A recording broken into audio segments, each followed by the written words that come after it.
نحمده ونصلي ونسلم على رسوله الكريم أما بعد فأعوذ بالله من الشيطان الرجيم بسم الله الرحمن الرحيم ويسألونك عن الجبال فقل ينسفها ربي نسفا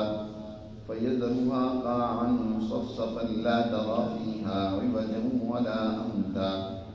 يومئذ يتبعون الداعي لا عوج له وخشعت الأصوات للرحمن فلا تسمع إلا همسا يومئذ لا تنفع الشفاعة إلا من أذن له الرحمن ورضي له قولا يعلم ما بين أيديهم وما خلفهم ولا يحيطون به علما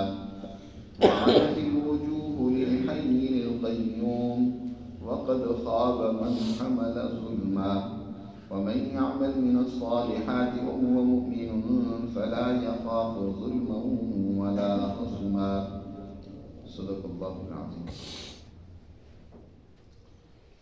گزشتہ آیات مبارکہ میں اللہ سبحانہ و تعالی نے دنیا میں انبیاء علیہ السلام کی جو جدوجہد ہے اس کے نتائج دنیا میں بھی یقیناً ظاہر ہوتے ہیں، لیکن ایک طبقہ ہمیشہ سے انبیاء علیہ السلام کی تعلیمات کی مخالفت کرتا ہے اور ان کی اس جدوجہد کے راستے میں رکاوٹ ڈالتا ہے۔ ایسا طبقہ وقت کا فرعون، نمرود، ابو جہل اور ظالم و طاغوت کہلاتا ہے۔ وہ دنیا میں بھی سزا پاتے ہیں، جیسے کہ فرعون کا پیچھے ذکر گزرا ہے کہ وہ دنیا میں بھی انسانیت کے لیے عبرت اور مثال بنا ہے، نمونہ بنا ہے۔ خود قرآن نے جب اس کو بیان فرمایا کہ جب وہ غرق ہوا اس وقت وہ بڑا پچھتایا، ایمان لانے کا اعلان کیا، لیکن فرشتوں نے ڈانٹ کر کہا آج آن وقت عصیت قبل وکنت من المفسدین، اب ایمان لاتا ہے، اس سے تو پہلے تو بڑا فسادی تھا، بڑا ظلم و طغیان اور سرکشی کر رکھی تھی تو۔ فَالْيَوْمَ نُنَجِّيكَ بِبَدَنِكَ لِتَكُونَ لِمَنْ خَلْفَكَ آیَةً، آج ہم تیرا بدن بچا کر رکھیں گے تاکہ بعد میں آنے والی نسلوں کے لیے عبرت کا نشان بنے۔ تو دنیا میں بھی ایسے لوگ عبرت کا نشان بنتے ہیں، لیکن یہ سزا کافی نہیں، بلکہ جیسا عمل ہوتا ہے، جیسا ظلم اور جیسا ان کا رویہ ہوتا ہے، اس کی سزا جو اصل میں اللہ نے انسانیت کے لیے نتائج کا دن مقرر کیا ہے، جزا و سزا کا دن جو مقرر کیا ہے، جس کو یوم القیامہ کہا جاتا ہے، اس دن بھی ان کو سزا ملے گی۔ قرآن نے یہاں قیامت کے دن کی سزا کا بھی ذکر کیا، کیونکہ یہ وہ لوگ تھے جو اپنے حساب و کتاب کو ماننے کے لیے تیار نہیں تھے۔ انہیں جب سمجھایا جاتا تھا کہ یہ جو کچھ تم کر رہے ہو ایک دن یقیناً ایسا آنے والا ہے جس دن تمہارے اعمال کی جانچ پڑتال ہوگی، اس دن صرف للہ الواحد القہار ہی کی حکمرانی اور بادشاہت ہوگی، اس کے سامنے کسی کی طاقت و قوت، کسی کی حشمت و وجاہت، کسی کی چودراہٹ کچھ کام نہیں آئے گی۔ اللہ سبحانہ و تعالی نے فرمایا من اعرض عنہ فإنہ یحمل یوم القیامۃ وزرا، قیامت کے دن وہ ایک بہت بڑا بوجھ اپنے اوپر لاد کر اللہ کے حضور حاضر اور پیش ہوگا۔ اب اس پر بھی بعض منکرین قیامت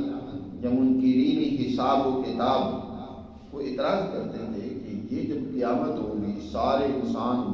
اللہ کے حضور حاضر ہوں گے، یہ درمیان میں بڑے بڑے پہاڑ ہیں، انسانیت تو بہت زیادہ ہوگی آدم علیہ السلام سے لے کر آخر انسان تک، تو یہ پہاڑ بھی درمیان میں ہوں گے، تو وہ کیسے سارے کے سارے اکٹھے اللہ کے دربار میں پیش ہوں گے کھلے میدان میں؟ تو اس کا قرآن نے ذکر کیا وَيَسْأَلُونَكَ عَنِ الْجِبَالِ، یہ آپ سے پہاڑوں کے متعلق سوال کرتے ہیں، یہ درمیان میں پہاڑوں کی رکاوٹیں ہوں گی، اور خاص طور پر سرزمین عرب میں تو بڑے بڑے پہاڑ، تو تو ان پہاڑوں کے بارے میں پوچھتے ہیں تو ان کو بتا دو فَقُلْ يَنْسِفُهَا رَبِّي نَسْفًا، کہ میرا رب ان پہاڑوں کو ریزہ ریزہ کر دے گا. يَنْسِفُهَا رَبِّي نَسْفًا، ان کو جڑ سے اکھیڑ دے گا. نصف کہتی ہے کہ جڑ سے اکھیڑ کر اس کو ریت کے ذروں کی طرح توڑ دے، جیسے ریت کے چھوٹے چھوٹے ذرے ہوتے ہیں. پھر فَيَذَرُهَا قَاعًا صَفْصَفًا، اور ان پہاڑوں کو ختم کر کے بالکل ایک ہموار میدان بنا دے گا. دوسری جگہ پر فرمایا کہ یہ پہاڑ ٹکڑے ٹکڑے ہو کر ریزہ ریزہ ہو کر ریت کے ذروں کی طرح ہوا ان کو ایسے اڑاتی پھرے گی جیسے کہ کل عجل المنفوش دھنی ہوئی جیسے روئی ہوتی ہے تو اس کے جیسے چھوٹے چھوٹے ذرے اڑ رہے ہوتے ہیں، ایسے ہی یہ پہاڑ اڑ رہے ہوں گے اس کے چھوٹے چھوٹے ذرے. اس طرح یہ بے وقت ہو جائے گی اور اللہ اس سرزمین کو، سطح زمین کو بالکل ہموار اور برابر کر دے گا. قاعًا صفصفا، بالکل ہموار ہوگا. لا تری فیہا عوجا ولا امتا، اس زمین میں نہ تو تمہیں کوئی پہاڑوں کا موڑ اور خم نظر آئے گا اور نہ ہی کوئی ٹیلا نظر آئے گا. بالکل ہموار، نہ عوج نہ امت. امت کہتے ہیں ٹیلا، چھوٹے چھوٹے ٹیلے جیسے ہوں، بالکل ہموار زمین ہے. یومئذ یتبعون الداعی لا عوج لہ، اس دن سب اس پکارنے والے کے پیچھے چلیں گے. جو فرشتہ سب لوگوں کو بلائے گا، جمع کرے گا، نفخ سور میں پھونک مارے گی، یعنی آواز دے گا کہ آؤ سب، یا ایھا العظام البالیہ، اے بوسیدہ ہڈیوں، ایھا العظام البالیہ واللحوم المتمزقہ ہلموا الی الرحمن. ایک آواز دینے والا آواز دے گا، اے بوسیدہ ہڈیوں، اے بکھرے ہوئے گوشت کے ٹکڑوں، اٹھو رحمان کی طرف چلو. سب کے سب اللہ کے حضور حاضر ہونے کے لیے چل پڑے. تو داعیہ جو پکارنے والا داعی ہوگا اس کے پیچھے اس روز سب چل رہے ہوں گے. لا عوج لہ، کسی کو ان کی پکار سے کوئی انحراف نہیں ہوگا. کوئی ان سے اعراض کرے، منہ موڑے، نہ پیچھے چلے پکارنے والے کا، ایسا نہیں ہوگا. سب اس کے پیچھے چل رہے ہوں گے. کھلے میدان میں عجیب سا سما ہوگا. وخشعت الاصوات للرحمن، رحمان کے جلال و ہیبت سے آوازیں بالکل بند ہوگی، خاموش ہوگی، گم ہوگی، کسی کی آواز نہیں نکل رہی ہوگی. اگر آواز ہوگی تو صرف فلا تسمع الا ہمسا، سنے گا تو صرف تجھے قدموں کی آہٹ سنائی دے. آپ ذرا تصور کریں، بہت کھلا میدان ہو، لاکھوں کروڑوں انسان چل رہے ہوں، کسی کی آواز نہ آ رہی ہو، صرف قدموں کی آواز سنائی دے، تو اس وقت کیا دہشت کا عالم ہوگا، کیا ایک ہیبت ہوگی. تو رحمان کے جلال اور ہیبت سے کسی کی آواز نہیں نکلے گی اور سب اللہ کے حضور حاضر ہونے کے لیے چل رہے ہوں. فلا تسمع الا ہمسا، ہمس کہتے ہیں قدموں کی جو آواز آتی ہے اس کو. یومئذ لا تنفع الشفاعۃ الا من اذن له الرحمن ورضی له قولا، اس دن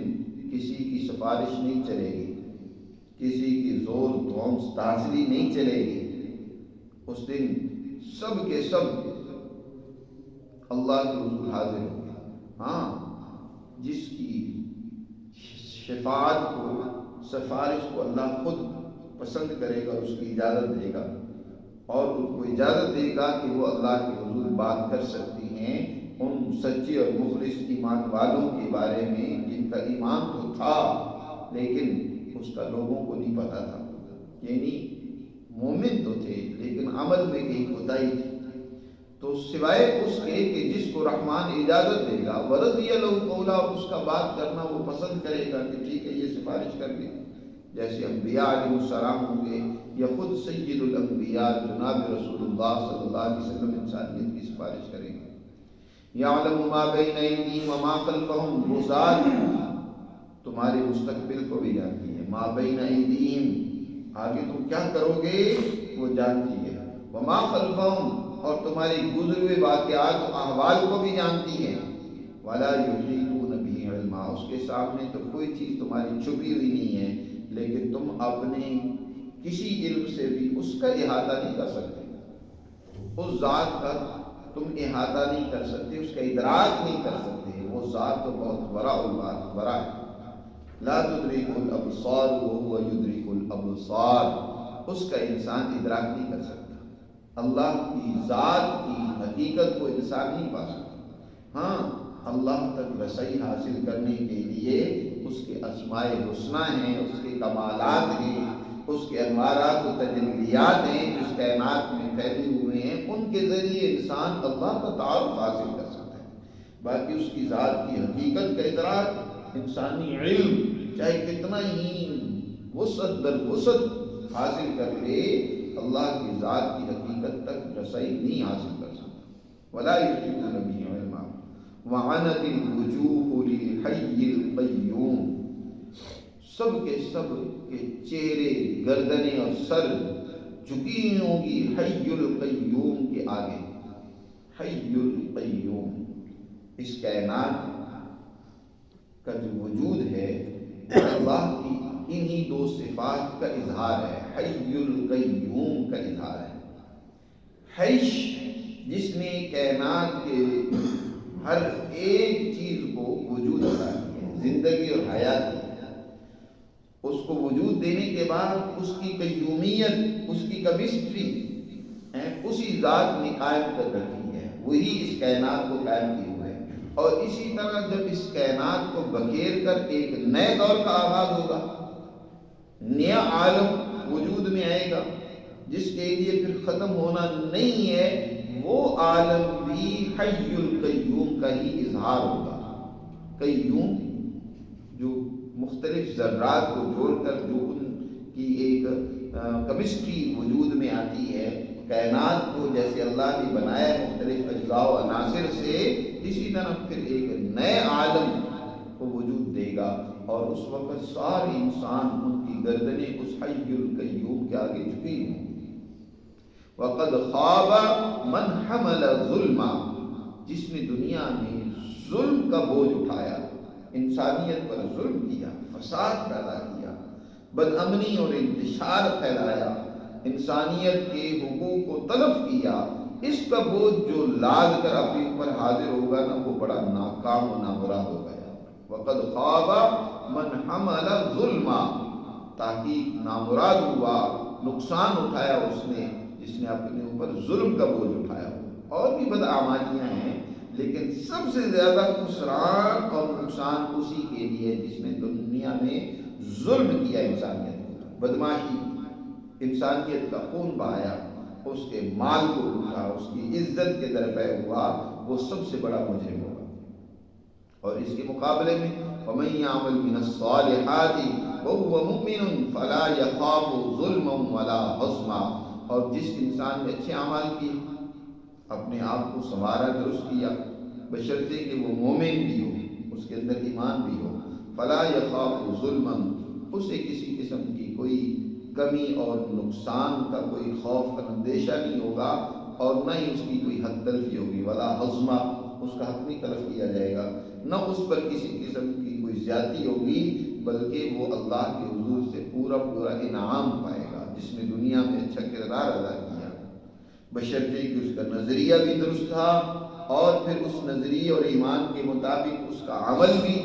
ٹھیک تھا، تو ایسا انسان اللہ کے حضور معزز ٹھہرے گا، انعام و اکرام پائے گا، اس کی اس عمل کا ضیاع نہیں ہوگا، اس کا کوئی حق ضائع نہیں ہوگا، اس کو پورا اللہ کے حضور سے انعام ملے گا۔ تو ان آیات مبارکہ میں اللہ سبحانہ و تعالی نے قیامت کی منظر کشی کی ہے، اور قیامت کے وہ واقعہ اور حال جب لوگ اللہ کے دربار میں حاضر ہوں گے، اس کو بہت ہی عمدہ انداز میں عجیب طریقے سے بیان فرمایا ہے۔ اس کو آج اگر انسان سوچے، اس کا تصور کرے کہ کل کس طریقے سے اللہ کے حضور پیش ہوگا، تو یقیناً اسے کچھ